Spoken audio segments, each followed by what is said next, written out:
Thank you everybody for coming on board here today.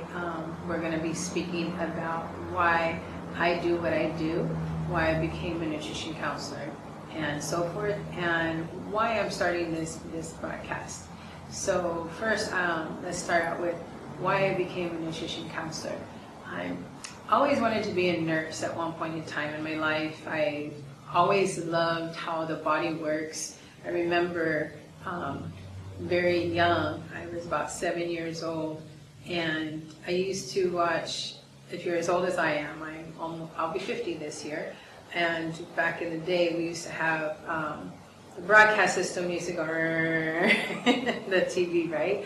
And I mean, before I went on, and then late at night, sometimes it would give these like World Vision kind of things. I used to always tell myself at like 6, 7 years old that I can see myself in a third world country helping people and serve them, you know, like some type of nursing. I always wanted to do that.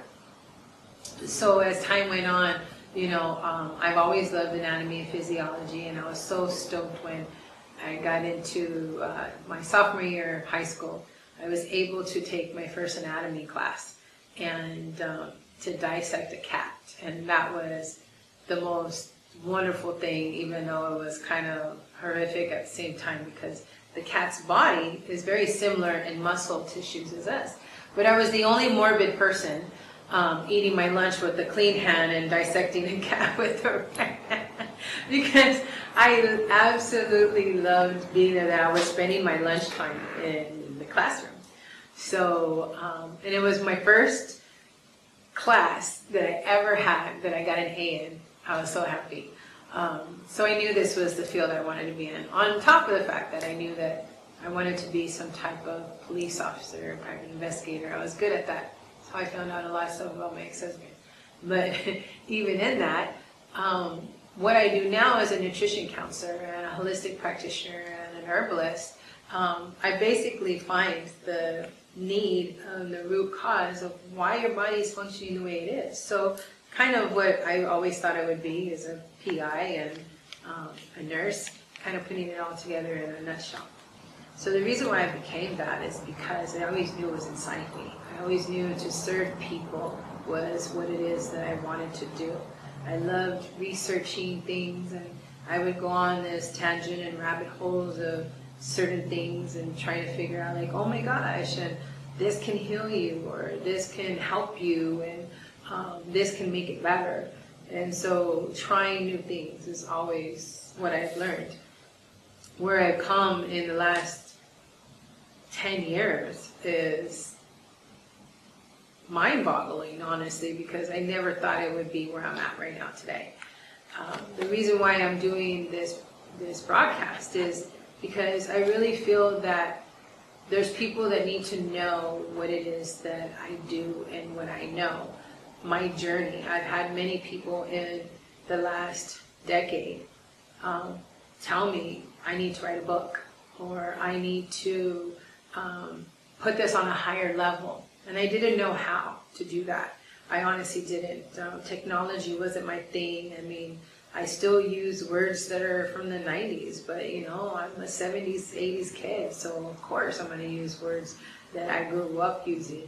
But you know, using the phone, it's like I go to the phone company and I tell them, you know, or the mobile shop, and I tell them, hey, I just need to know how to text well, take good pictures, and answer the phone. All this other stuff you guys do, I don't care. I'm learning, you know, teaching it.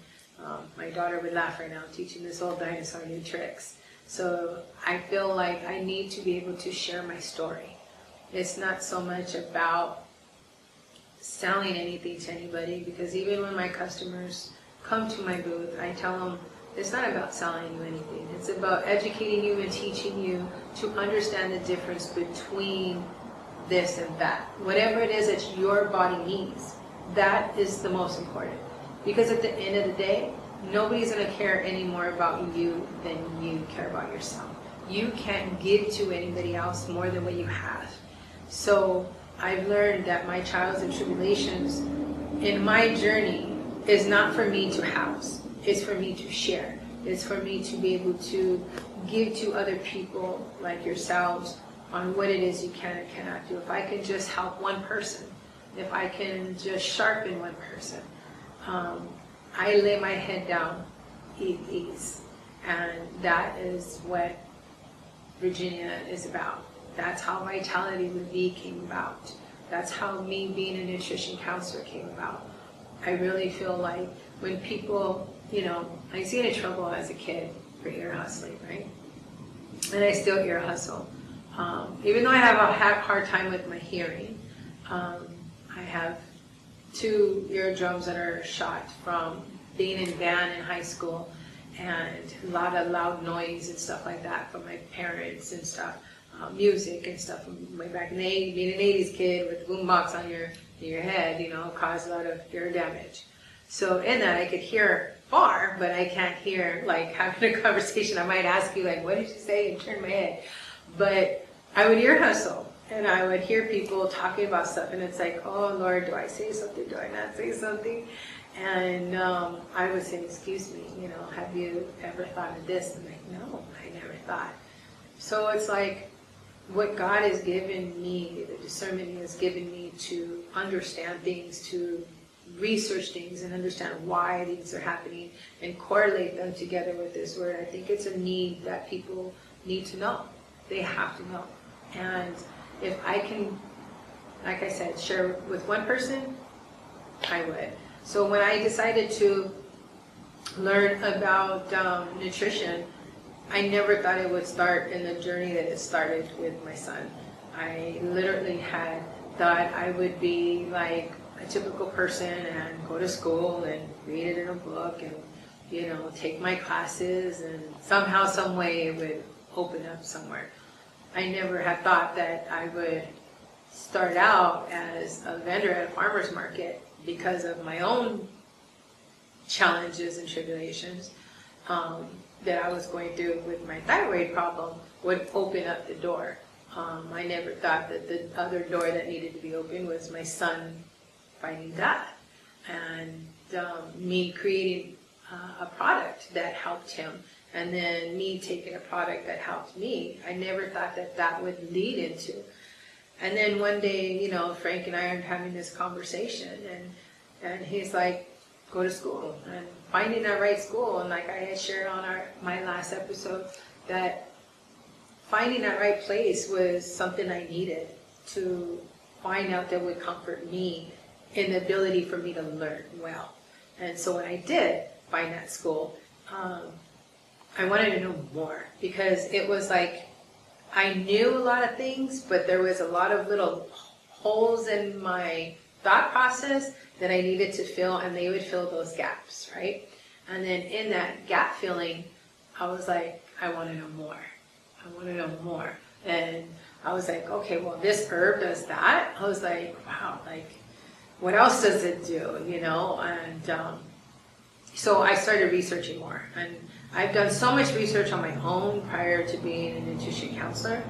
I just felt the need to get these certifications, not only to give my clients and customers and future clients the comfort to know that I know what I'm talking about, but also because I wanted to know more from me. Whether or not I end up doing what I'm doing now, I still wanted to learn more. And I love learning about herbs and food and nutrition. I mean, just like, pharmacists love learning about how that chemical does what to the body. But I like looking at how does it fix the body. How does it naturally work in one's body. And it amazes me to see how one thing can be for one person and not be for the other person, even if they have the same challenge. So going down these journeys with them and discovering that this is not one size fits all, and that it's also better to stay well than to get well. And I have a huge stickler on that. When I was younger, I looked older, and it's really crazy because if you go on my Instagram, you'll see some pictures of me when I was younger. People that knew me, they're like, oh wow, you just keep getting better with age. And it's like, it's because what I feed my body. So not only am I displaying this up and disclosing this to people that this is what you need to do. I refuse to be a hypocrite. I am showing people that I'm doing the same thing, that I am reversing the things that are going and challenges in my life. I've also realized that down this journey that I needed to be that example to my children, to show them, to show my grandchildren and my future great-grandchildren, you know, because I already have grandchildren, and teaching them how to eat. So even my grandchildren, when they come to my house, they come to Nana's house, they know Nana don't always do that candy and ice cream and pizza and hot dogs, and no, they don't do that. Nana makes food. Nana does this, like, oh, you want something healthy? Well, then you want this, then we're gonna make it in a healthy version. You know, I'm gonna figure it out how to do it, because I absolutely love cooking. I'm not your Bobby Flay, you know, I'm not, you know, any of those Iron Chefs or anything like that, but I do make things work, and I do find it in a natural way to make it work for your body. And one thing, you know, like our family loves to eat is like ceviche. You know, if you're not Hispanic, you don't know what ceviche is. It is like shrimp and maybe some avocado and onions and cucumber with lemon juice and chili sometimes, and you mix it all together. Well, not everybody can have, you know, it could be fish, it could be shrimp, it could be a combo of both. I can't have that. I can't have that. I ate a lot of it back in the day, but I can't have that. So I make a cauliflower ceviche. And so I teach people how to, as a nutrition counselor, I also teach them how to cook. So because of the love that I have to cook, now I'm able to give it out. It goes back to what I said earlier, that you can't give anybody what you don't know. So I have come to the realization, and it first seeded in me as a mom, that I could not give my children what I don't know. And I wanted to be able to share that with them, and it started with my faith. I had to be able to show them God. I had to show them through me, and that when something came down my path, that I can sustain that, I can handle that, I can endure it, I can persevere through it because of my faith. And because of my faith, God has showed me, even with food and lifestyle modifications, that this can supersede because you have your faith. And then that's when it showed me that when your faith, when your spirit is your faith, when your spirit is in line with your body and your mind, because in functional medicine we say this is our first brain and this is our second brain, then when it comes in line together, you are able to move forward and grow. So those holes that I missed was when how things in school, when they started plugging up those holes for me, that's when things started to make sense to me, and I'm able to come to a full fruition of how things work and coordinate together. It is so super important that I teach people, not just my family, but I love teaching my customers when they come to my booth, and teaching them when they have skin issues, when they have gut issues. Not saying that one size fits all. I'll never recommend something without telling them that, hey, we need to sit down and just kind of evaluate it, because I've had, for instance, I had 3 women that came to me, then they all had Hashimoto's. It was a mom and 2 daughters. They share the same genes, and but just so happened they all lived in the same house. They eat all similar foods together, unless they're apart from each other, then they might eat something different. But majority of the time they were together, and they all functioned differently. And their doctors couldn't give them all the same medicine, and they've learned through their journey that that medication wasn't for one or the other, even though they had the same problem, the same challenge. And so that made another door open up for me to see that, you know, everybody's body is different. Everybody functions differently. So when I started going to school even more, and they filled in that gap to tell me and confirm to me that everybody's body is different, that made me look like, wow, okay, this needs to be told. More people need to know this. And then I thought, I'm not going to be able to reach a magnitude of people by just doing one-on-ones, and I love doing one-on-ones with people. I love doing group settings and just teaching and talking to people about what they're eating, what they're drinking, and how that could affect their body. And I say could because of the fact that it goes back to not everything is going to affect the same person the same way. You know, your whole family can go out to eat and say, oh, well, I don't feel this way, but this person's feeling really, really sick. This is why we don't pay mind to it. We just think that, oh, they could have had food poisoning. And that's not always it. So when I get a chance to share with people, not just one-on-one, I figured this is where we need to take it to a next level. I've had so many customers come to me and tell me, V, we need to take this on another level. You need to be one of my customers was so cute. They decided to create a tip jar at my booth. And they hounded me for so long and said, where's your tip jar? What's your tip jar? And I'm like, I don't know, I didn't feel like taking extra money from people. And they're like, you're giving out so much information. People need to know. So I said, okay. So to comfort them, I made a jar. I just wrote on it, tip for a tip. And people started putting money in it. And they valued the information that I was giving them. And that was quite interesting how, and even I already had clients sitting down with them, but they loved talking at my booth and talking about food and nutrition with me and how their bodies are functioning. They loved I noticed that they started loving being open and vulnerable with me and knowing that I really do care about them. And when my customers don't come to my booth for a while, they'll get a text either DM'd from me, or if I have their phone number, I'll text them. Just want to know how you're doing, just make sure that everything's going. Based off their Instagram, I can see they're going on a different journey, but that's their journey. And I can't save everybody, but at least I can give you the information that I know that has helped me in my journey, that's helped me in my life and my family's life, and be able to share with you that this works and how it is that we can use that same method or other methods to help make it work for you. So we may not be able to work things in the form with nutrition 100%, but we can manage it better. And a lot of foods that are out there can manage things better than medications, than a lot of things that we're doing. We think, we're pounding certain things, and we're basically doing no different than the medical field is doing, is giving a Band-Aid over it. It's just managed care. And it's up to the person. Do you want to do managed care, or do you want to fix your body? Because I can't say heal, because only God can do that. But we can manage it a lot better. And if it is God's will to heal your body, then it will be healed. But that is between your relationship with God. And I've seen magnificent things happen in my body and in my children's bodies because of our faith. But at the same time, I've realized that in my body, for instance, I've had a thyroid problem.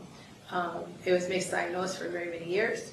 And then some time later, they were like, oh, you have a thyroid problem. And I'm like, really? I could have told you that. But nobody really paid attention to it. I gained several pounds. Then my weight came to a plateau. And then I finally started losing the weight as soon as I got my thyroid more manageable. I fixed my own thyroid. And the reason for fixing my thyroid was because I was tired. I had to be in realization of myself. This is where your mind comes in. That I'm tired of being tired. I'm sick and tired of being tired.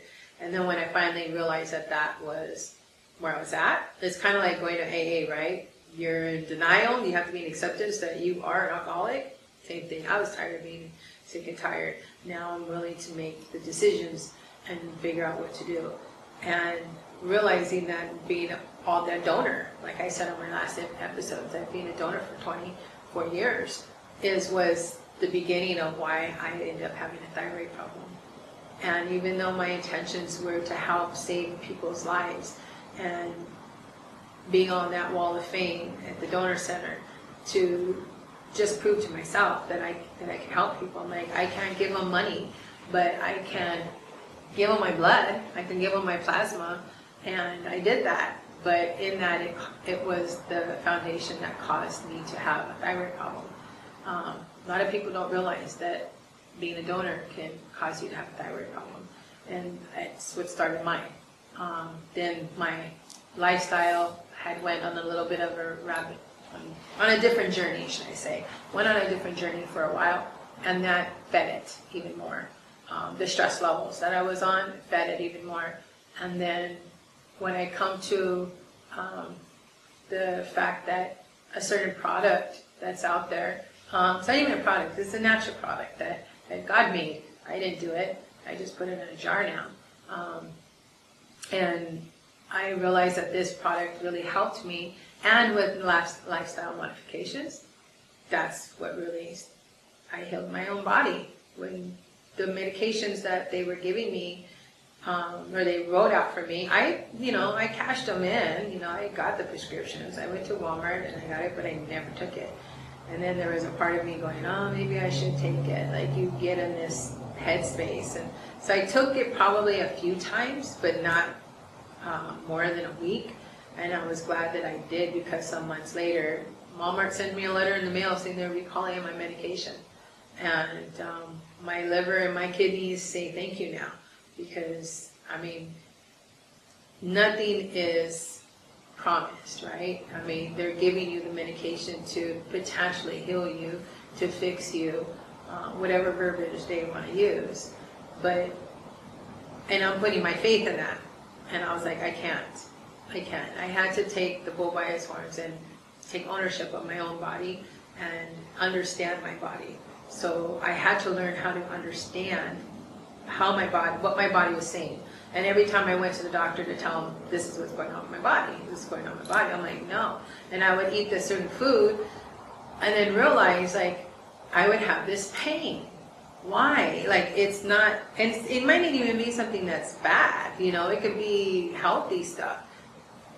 And it's bad. So then, because I was considered morbidly obese, I was overweight, I'm still considered obese to, the doctor's office. But they had said I was morbidly obese, and so they're like, oh, don't eat fried foods and don't eat out. I'm like, I'm not eating out. Like, there's a problem, and nobody would find a problem. So I stopped eating meat, and that's what really took,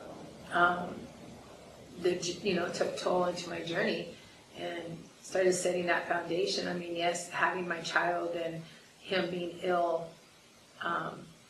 kind of like started it up, was the ignition to it. But prior to me finding out that he can be possibly celiac at that time, I was thinking, like, there's something wrong, like something. I remember praying to God one day and saying, God, I want to hear you more. I want to hear you more. I want to know what's right, what's wrong. I want to be that daughter for you. I want to be that right mom for these kids. I don't want to mess things up. And I stopped eating meat. I heard him say, stop eating meat, go back to Leviticus. So I did. I stopped eating meat. So by the time I got to Keone's appointment that year, it was May of that year, and I'll never forget it, because he looked like a little Cambodian child. And that is where it took off. Because prior to that appointment, for 30 days, my son was throwing up every day for 30 days. We were talking about, we had a feeding tube. I've done everything. I was still breastfeeding him. And so I changed my diet, because maybe what I was eating was okay for me, but it wasn't okay for my son. And so we kept going back and forth for 30 days. And I'm like, I don't know what to do anymore. So I went to the doctors and I asked them at our appointment, and I says, hey, he's throwing up. What do I do? And the doctor, he's running around in a onesie, that kind of staples at the end of their diaper. And he's running around and is as happy as kid can be. And my other son was just sitting there playing with him. And the doctor comes in, and the doctor's like, you know, oh, okay, and I'm telling her what's going on. She leaves and she goes to tell the doctor above her. They both come in, I take the onesie off, and they look at him, and they're like, they literally had this, oh shit look on their face. And I'm like, looking at them now, reading the discernment I have, reading them, I'm like, something's really wrong. Like, there's something I'm not grasping. And they said celiac. And I said, what's celiac? And they said, when we look at your son, that's what we think, because he was like, he had a bloated stomach, all his ribs, you could see his ribs, and if you turn him around and take off the diaper, you could see his tailbone sticking out. And he had 3 layers of skin that was his butt cheeks. And you're like, this is abnormal. Like, something's wrong. And here I'm pumping fluid into his stomach with this feeding tube, and I'm like, Lord, it has to be something. And so when they said celiac, and they said, well, we'll be right back. And I'm like, you gotta be kidding me. You're gonna just leave me with this. And so they left, and I got on my phone, and I started looking up what celiac is. Now, mind you, I've been on this fast, and I hadn't been eating meat. And so I've been feeling better, and I'm getting up, and by 8:30 in the morning, everything is done. I'm like, okay, now what to do, you know, take the kids to school, and I'm just like, oh, okay, you know, like, everything's done. I mean, I prayed, I read, I cleaned my house, kids are taken care of. And one day I had went to Trader Joe's and I got some organic, because we only eat organic stuff, right? So I got organic sourdough bread, and I got it. Not that the bread was bad. It's just I cannot eat it. It goes back to what I was saying, what I said earlier. Just I cannot eat it. So I started waking up the last few days just like very sluggish and tired. And my daughter's, and it's 8:30 in the morning. I haven't done anything yet. I'm just waking up. My daughter's like, "What's wrong with you? Like, what have you done differently?" I said, the only thing I could think of is that bread. I love some garlic toast on sourdough bread. Like, I could really make the heck out of some garlic toast because I love to cook, right? So, and I'm like, but I can't have that. I'm like, obviously I can't have it. So I stopped eating it, and after about anywhere, I think it was like 3 to 5 days, it exited out of my body. And I realized now with school plugged in that hole that I was correct. And so I had realized that that was that bread. So I had to stop eating bread. I couldn't. So then we go down to that appointment. I didn't eat bread. I realized that celiac is people that are highly allergic to gluten could possibly die. And I was like, oh shit. Like, I couldn't. Now, mind you, with all this information, the same hospital that saved my son's life, the nutrition department was slowly killing my kid because they were learning on what I said, the textbook style, the pyramid of eating, you know, having these food groups, what I was always told as a kid, and our parents were told to feed us kids. We want you to give him more grains. Out of all the things that he's eating, he's doing well, but we wanted him to have more grains. Well, that's why he was throwing up every single day, because my son could be possibly celiac or highly allergic to gluten. And that's where I went on the channel of gluten. And I was like, man, I'm like, there's something here. And there's my PI, right? My little PI head. So I started doing all this investigation, and I had 6 bags of Trader Joe's bags filled from corner to corner, top to bottom, and it was just packed. I gave the food away. It was organic food, okay? All organic food. I gave it away. $600 worth of food I had to replace, even my spices. I come to find out that there was gluten in spices, that there was gluten in toothpaste, that there was gluten in candy, that there was gluten in hair products, there was gluten. I was like, how do you control this? You just don't. And so my several years of researching gluten has made me realize that my son can get it from a parent, and his other parent could eat whatever and be fine. I always had these issues, constipation issues, fatigue, and then I was like wondering what's going on. Now, mind you, I still had this thyroid problem that was not, that was there. Well, come to realize with school that your thyroid and your digestive system They all correlate together. And this is where I started going more on a tangent hole and trying to figure out what was wrong with me and my son. And that's how this all started, was because I wanted to heal me and my son. Like, I did not have him fight Dad to kill him again. And I can't die, because if I'm in pain and I'm dead, who's going to take care of my kids? Their father? Like, that wasn't going to work. So mind you, their father hadn't seen them in years, and so now he's just going to take care of them. So I had to. There was no way, and I wasn't going to leave it to their sister, who was still young, to become a parent. So I had to pull my head out and figure out what it is I'm going to do moving forward. So it led me into discovering more about nutrition, about gluten, and then that's how I ended up creating my toothpaste, because I did not want my little one brushing his teeth and knowing that I could be the one killing him. And I think as a parent, our intentions are not to kill our kids. We want our kids to grow and be happy and do this, but we're not educated enough to be able to educate them. It goes back to what I said earlier, was we can only give what we know. And I needed to know more. I needed to know more to be able to give to my kids. And now that I give to my kids, and even though now my kids be like, oh my gosh, Mom, really? Why is it every time we talk about something, it has to be about nutrition, and it has to be some lifestyle change, or it has to be this and that? And it's like, because I need to make sure that when I pass on and I go to be with my Heavenly Father, you know how to take care of yourself.